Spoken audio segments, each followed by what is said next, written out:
Hey, this is the process. You've arrived. My name is Dr. John Bush. Lesson 93. Positional targets part 10, wide receivers. We're going to look at 2020 and we're going to look at 2021 using ADP as an estimate for potential targets. Everything I try to do is to help you win your fantasy football drafts. It's about 60% of your journey there to win a league, at least in my research in my past. So let's continue. Previous lesson I went through the first 16 NFL teams and their wide receiver crews, and I'm going to continue here. If you missed lessons 92, go and do that, then come back. Okay, let's roll. So for all these team cards, I have the team structure based on what actually happened in 2020, and then the predicted structure of the wide receiver crew, depending on the estimated targets that I predict using the public's ADPs. Here's the position, the team, the player. Here's the 2020 targets and the total. In this case, this was the Chargers. It was 325. Looks like I had about 6 here. And for 2021, here are the top 3 here. And using ADP, this is the metrics of how they rank. And I use that to position or distribute based on the ADP of the public, the predicted targets. And I'm just using 325. It's a start. And what we see here is the estimated targets. So once again, if you haven't listened to me before, everything I try to do is looking at the past metrics is just to allow us a starting point for research and consideration. This is not the end point. Okay, we're not done. Okay. You're welcome to use this as your endpoint, but I don't. I just use this as a beginning and add other factors, strength of schedule, injuries, anything that comes about in the preseason. It's going to modify my opinions of the wide receivers and their targets here. Okay, so with that said, looks like this year that the structure, so in 2020, the structure was a clear 1, 2, 3. So it was Allen, Williams, and Guyton, and they were a clear 1, 2, 3. Keenan Allen got about 150, Williams 85, and Guyton 55. So really, there's a perception that this is his year. All I can tell you is in the past years, there's always been that storyline.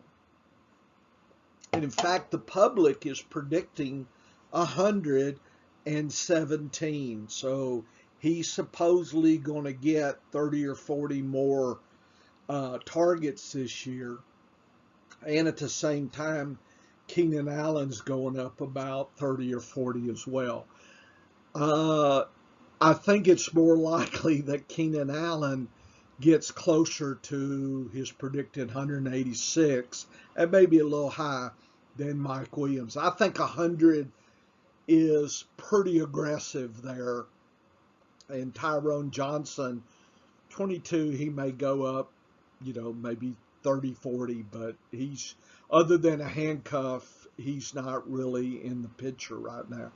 So the pattern is a 1-2 as far as what the Chargers are thought to do this year. Keenan Allen's one of my top choices. There's been injury issues in the past. And when Mike Williams has had a chance, he just never quite breaks through always get you kind of, second tier, third tier targets, but never to the point where he's ever a number one. Okay, at best he'll be on this team. On this team he'll be a number two, but he'll be an okay number two, I guess. It's just he's not somebody that has a lot of interest here to me. In other words, if I draft Keenan Allen, I'm not going after Williams, and I'm not going after Williams because there's usually somebody else around him that I think has, I guess the hot term is upside. So that's kind of how I see 2021. Like I said, 186 may be a little high for Keenan Allen. Just kind of keep that in your head. The Rams, the team structure last year was a 1A and 1B. So they couldn't pick between Woods and Cup, right? And then there was really not a 2, there was a 3, and that was Josh Reynolds. And so they had 366. That seems reasonable. And Woods and Cup about the same. So this year, what do they see? They're seeing the same thing. Public says it's Woods and Cup again as a 1A, 1B, and then they're predicting Deshaun Jackson collects third level targets at 42, and then Van Jefferson at 36. I think Jackson is going to have some weeks, and probably a best ball kind of free square or late round pick, but he's not somebody that I would depend on weekly for your plays. But if you're gambling in daily fantasy sports, he might end up having a good week and could certainly earn you some money there. I mean, he has and shown in the past some potential, but I still think it's Woods and Cup.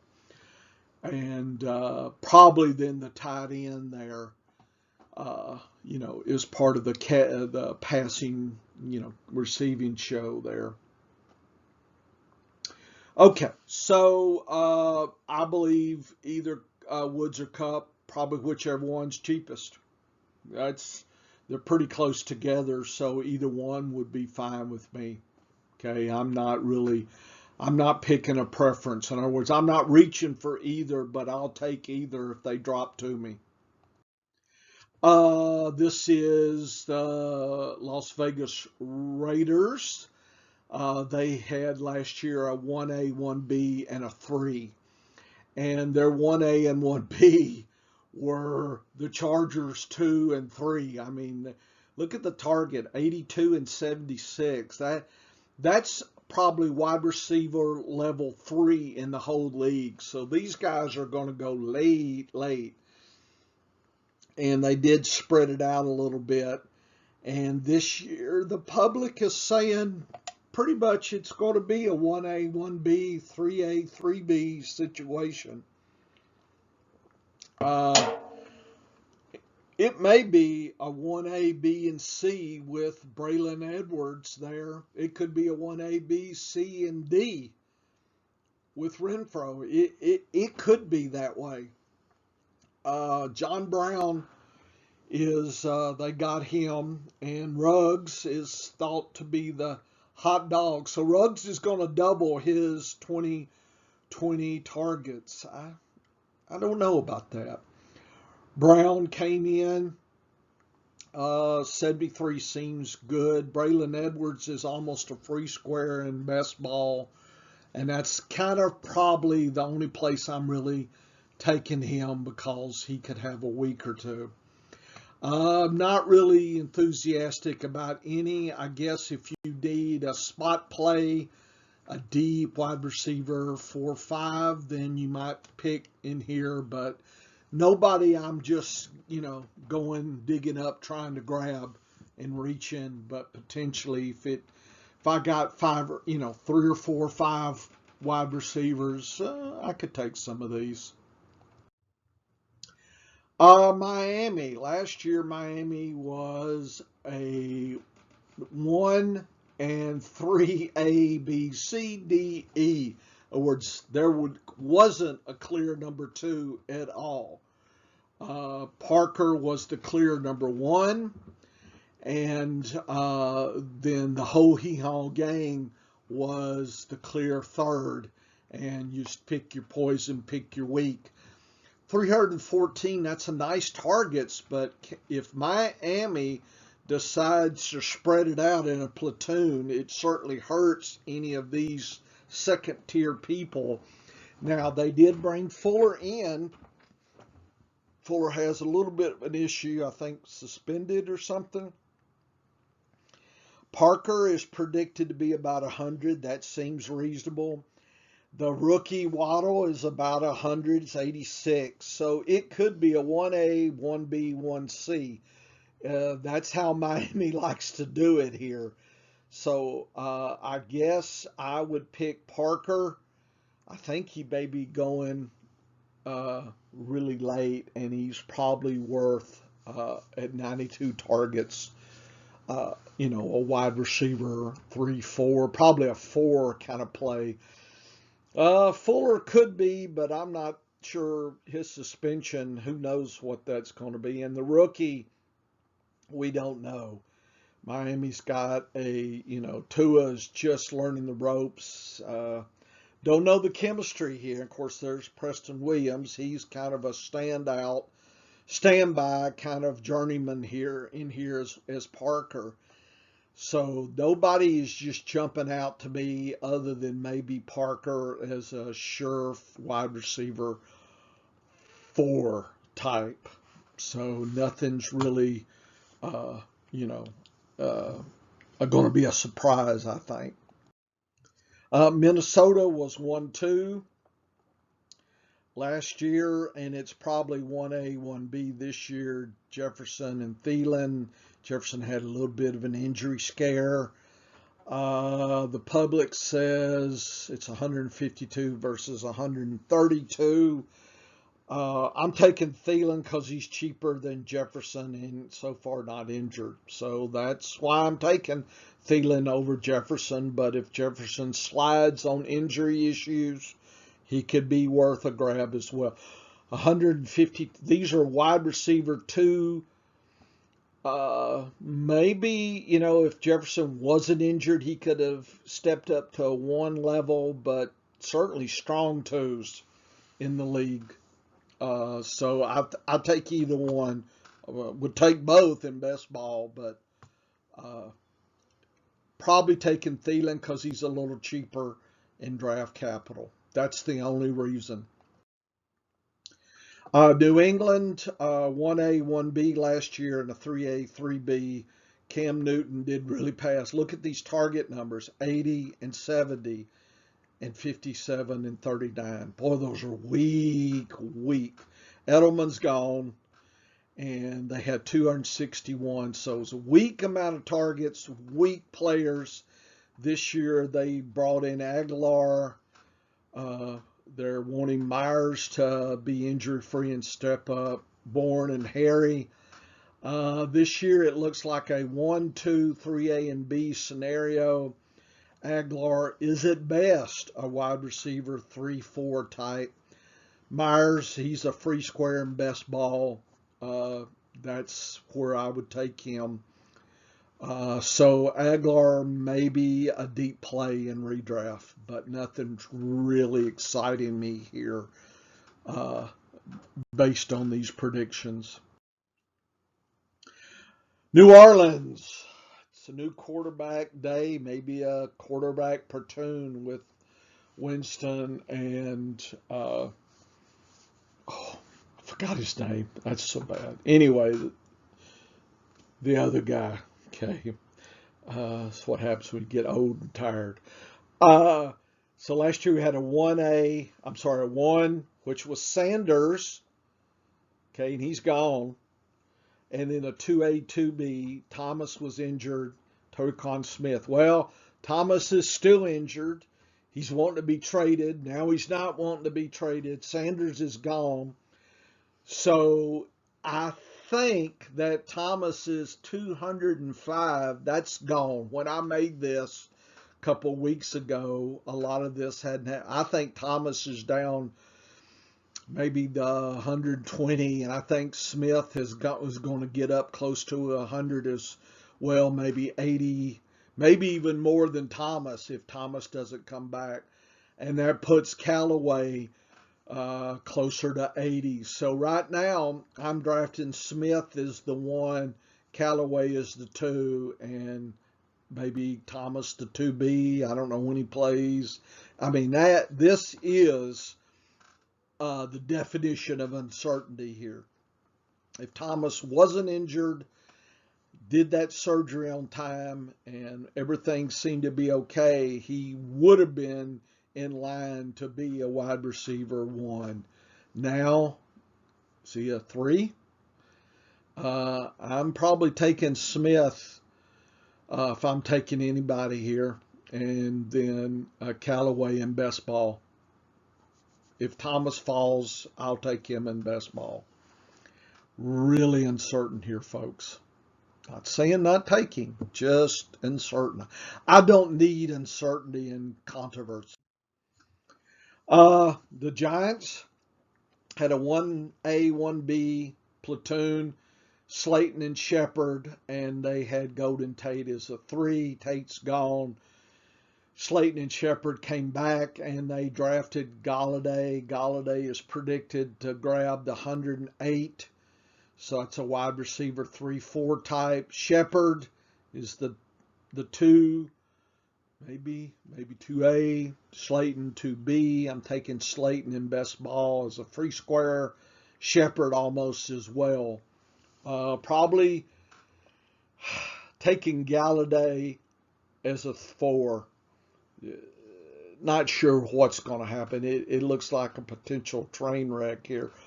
So the public thanks Galladay, but if nothing is standing out to me that's making me want to grab Galladay as my wide receiver 3. I'll take him at a 4. Shepard at a 5-6.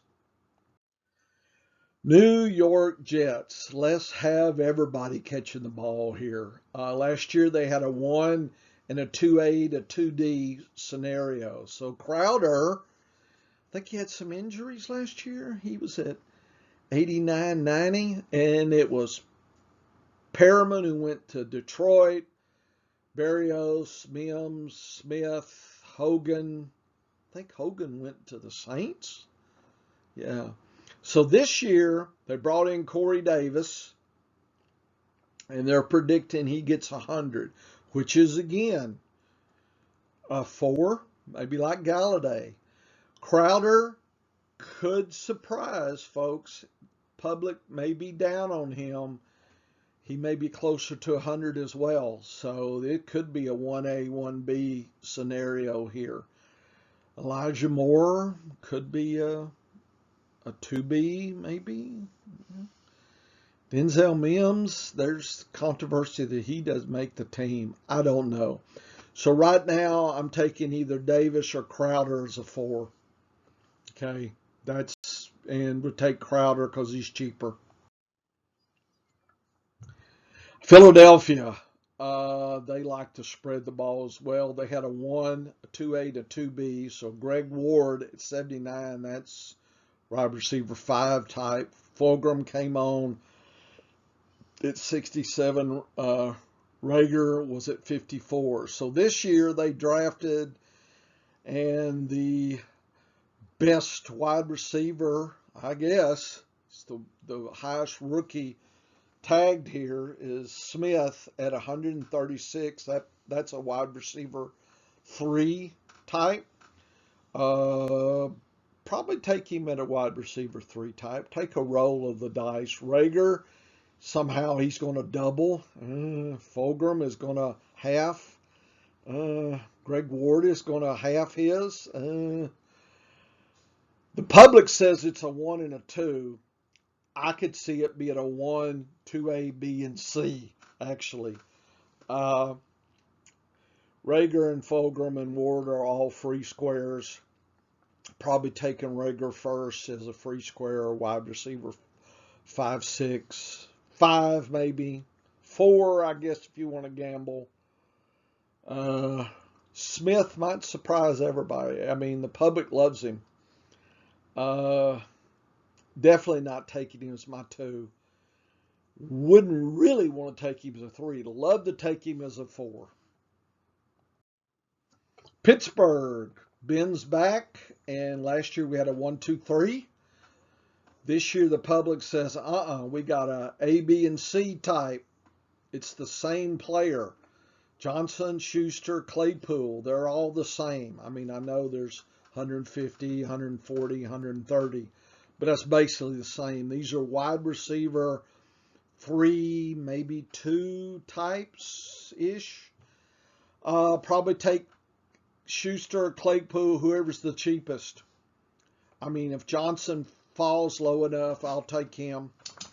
But I think there's a lot of mouths to feed with these 3, and I just don't know if Pittsburgh's going to I mean, they had 460 targets last year, so that is a spectacular amount of target. And Washington, he's at 50-something.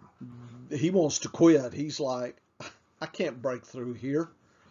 I don't know what they're going to do, but he wants to quit and go somewhere else. I probably don't blame him. I mean, you're looking and you're the 4th, and you got to fight through the scrum.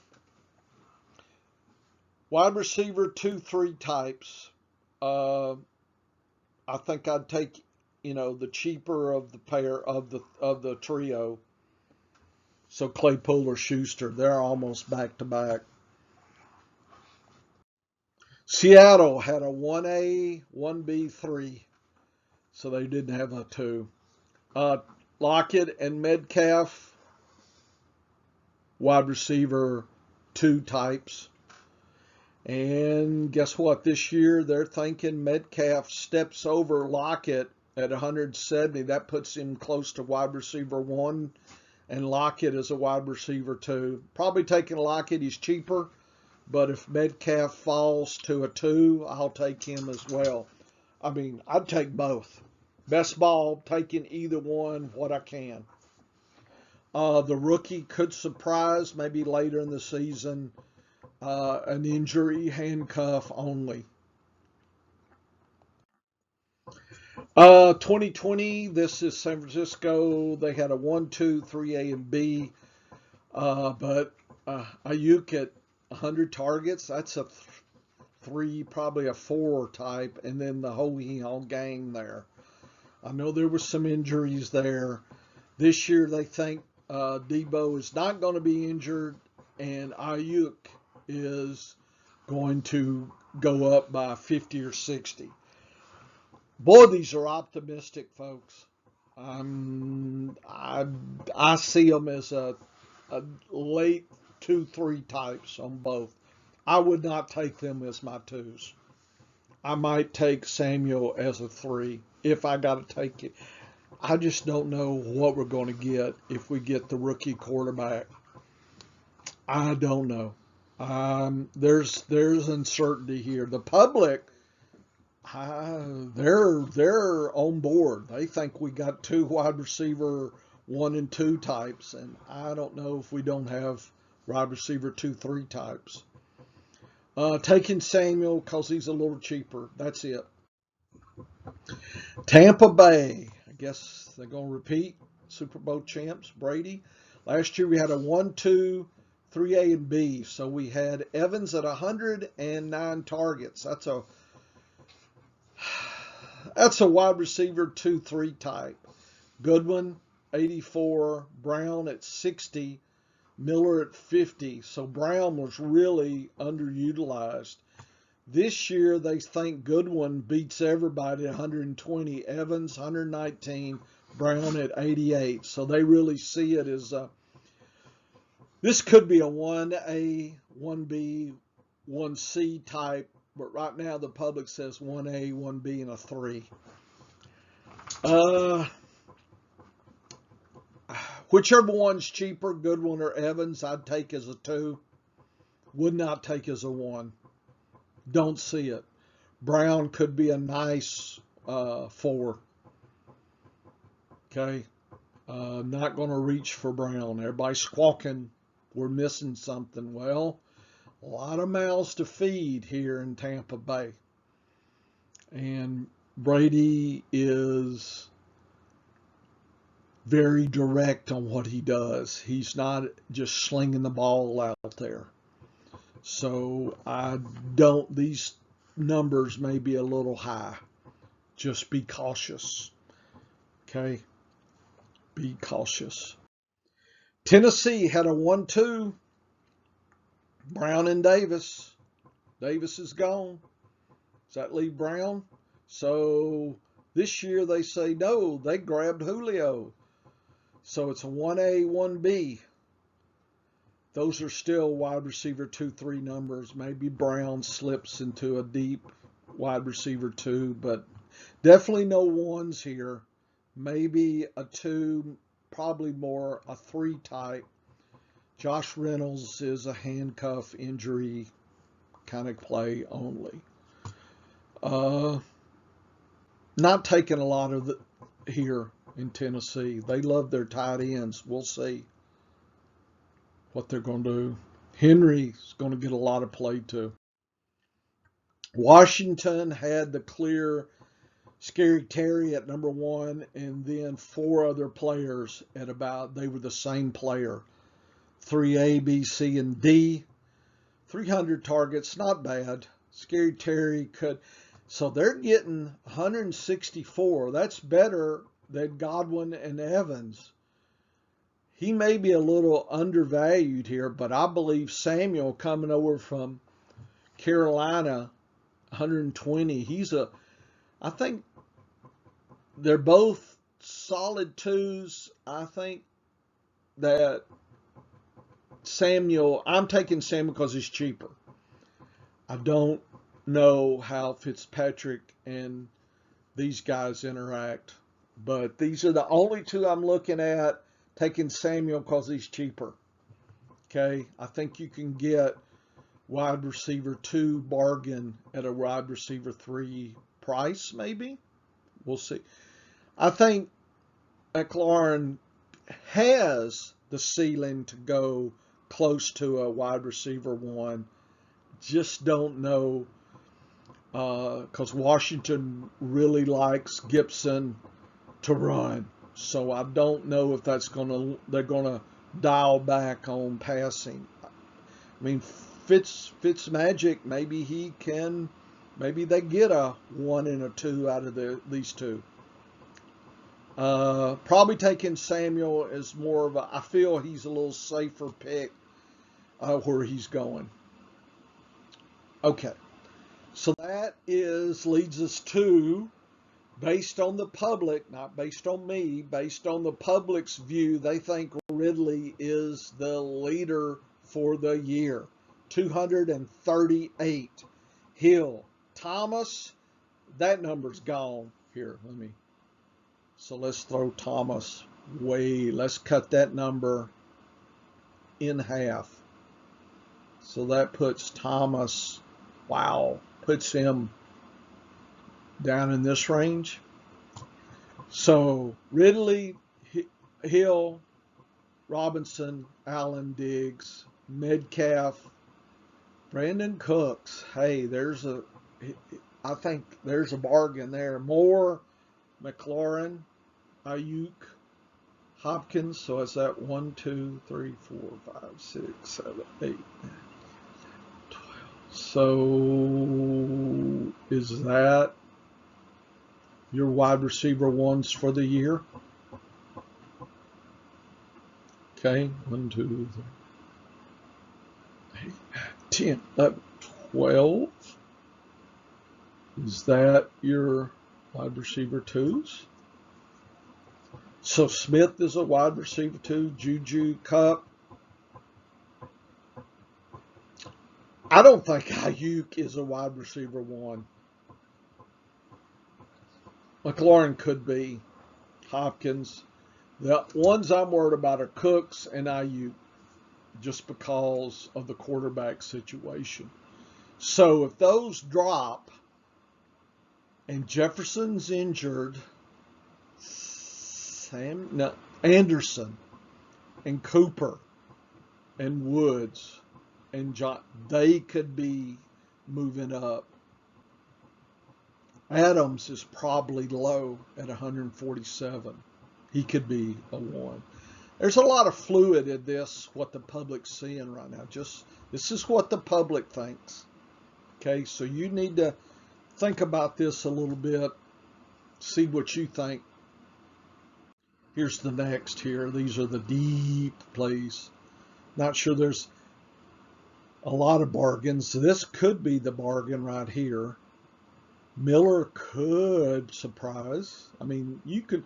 Trouble is, if you look long enough, you start making stories out for why these people are under the radar.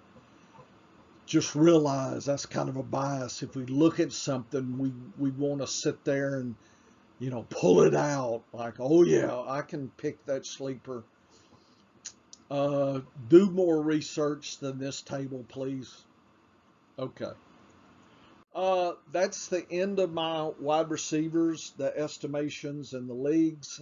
This is the process for Dr. Bush. We're going to do a few more lessons on targets. You'll see we got more stuff to kind of chew over a little bit. And then we'll finally be done with targets at a lesson 100. So I think we got 6 more lessons, something like that. Anyway, come back. We're having fun.